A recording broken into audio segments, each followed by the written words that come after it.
Non, on ne peut pas se faire sans délai. Il y a une procédure, évidemment. Il n'y a pas de procédure express aujourd'hui qui est prévue au sein de l'Union européenne pour l'adhésion. Écoutez, je sors là, il y a quelques instants, d'une rencontre, un long entretien avec le maire de Kiev. On était avec les eurodéputés du PPE. Les demandes, elles sont d'abord l'urgence du soutien à la fois par les sanctions économiques à l'égard de la Russie, par du matériel qu'on peut apporter sur place, par effectivement ce symbole, mais qui doit pouvoir se traduire le plus rapidement possible à l'adhésion à l'Union européenne, mais ça va prendre du temps. On ne peut pas faire ça d'un claquement de doigts, il le sait très bien.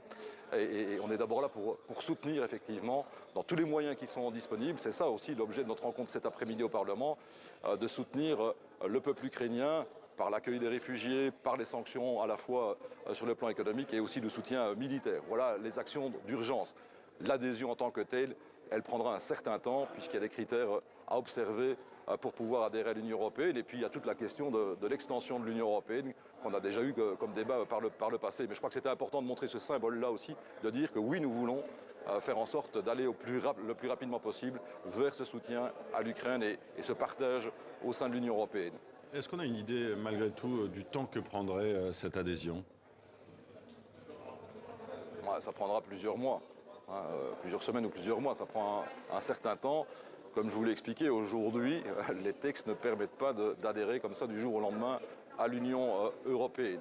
Et donc le symbole en tant que tel de dire qu'on accélère, on veut accélérer le processus d'adhésion est extrêmement important.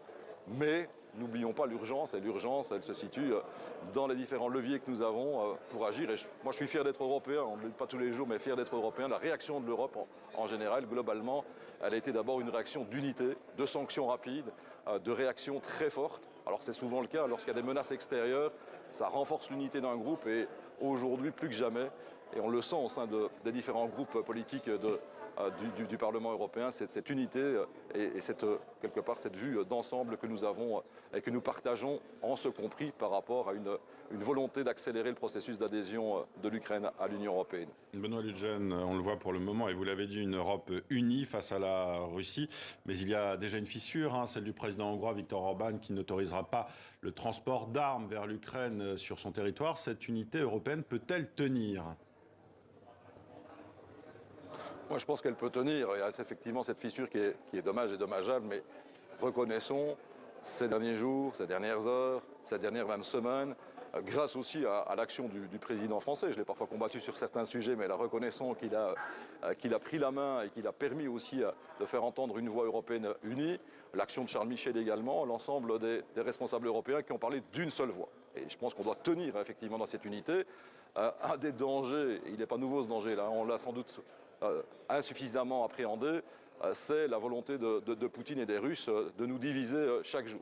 Et donc chaque fissure sera autant dommageable, sera tellement dommageable pour les Européens qu'on ne peut pas se le permettre, tout simplement dans les moments que nous vivons. Donc je pense que cette unité, elle va se poursuivre au travers du temps, puisqu'on est parti évidemment pour de longues semaines, de longs mois, peut-être de longues années, face à cette crise que nous connaissons aujourd'hui. Et on travaille sur un deuxième volet, si je peux me permettre, c'est très important pour les Européens. Il y a bien sûr tout le soutien, je ne vais pas le rappeler, nombreux dans différents domaines, au peuple ukrainien. Il y a aussi en réaction, j'étais en commission d'agriculture hier, tout ce qu'on doit prévoir maintenant pour faire face aux répercussions économiques pour les Européens, pour l'ensemble des habitants de l'Union européenne, notamment dans le domaine agricole, dans le domaine de l'énergie, etc., où la réaction elle doit être très vive et on doit dégager des moyens très importants dans toute l'Union européenne pour faire face à ces conséquences économiques qui seront extrêmement graves si on ne réagit pas rapidement au niveau de l'Union européenne. Et là, je pense aussi que peut-être le précédent de la crise Covid a déjà montré qu'il y avait une réaction possible de l'Union européenne. Elle doit être encore beaucoup plus vive pour répondre aux besoins de nos populations dans les prochaines semaines. Merci Benoît Ludgen d'avoir été en direct avec nous depuis le Parlement européen à Bruxelles, où se déroulera donc cette séance extraordinaire d'ici 1 heure.